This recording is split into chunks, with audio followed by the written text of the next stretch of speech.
Adaş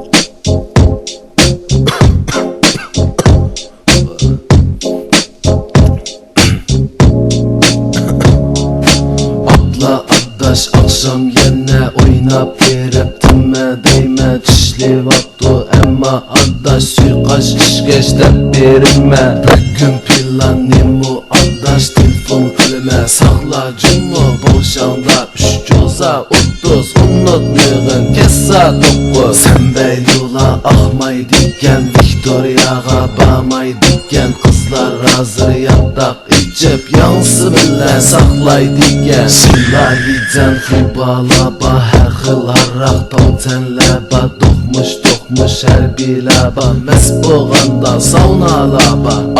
allo deyişili peçet aksa kiyişili kızını tutup yatak içip öpcan aşı su yeşili boldi adaş mesup gittim emdi ete işqa bama başkın sual sorusu kokmay vaka cumu tala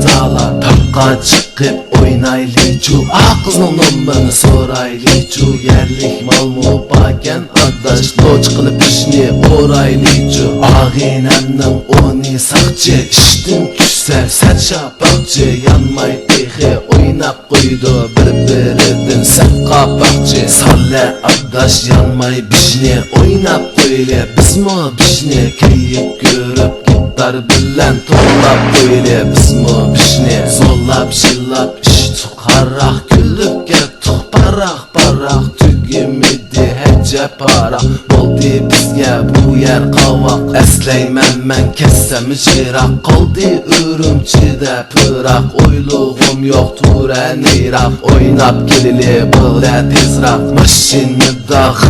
Kıbda anlap nandoq naqşini ürümçide jow cimma tutsap bakmıdı saq Cini kızla deşet oynaydı qaytmay öyge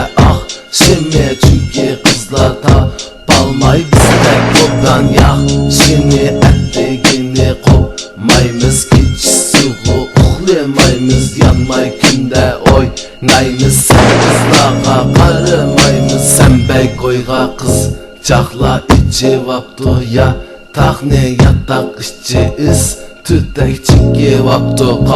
bak ne boldu emdimez bulduk koya adaş çak ne kosak açtı mene adaş yeyli noçi çak ne yeşi da yeyli adaş tondur kavapka vas ne boldu men bilen ketken oygat meğin paş ne uxlamadık ki Cice oynap çıktık pi esne topne tıkıp hoş bulup üçemeptik pi esne ottağan yerde adaş uxlap tuttuk temiz yipin gıdek ne se yok ağrıp kalmışsın ödemiz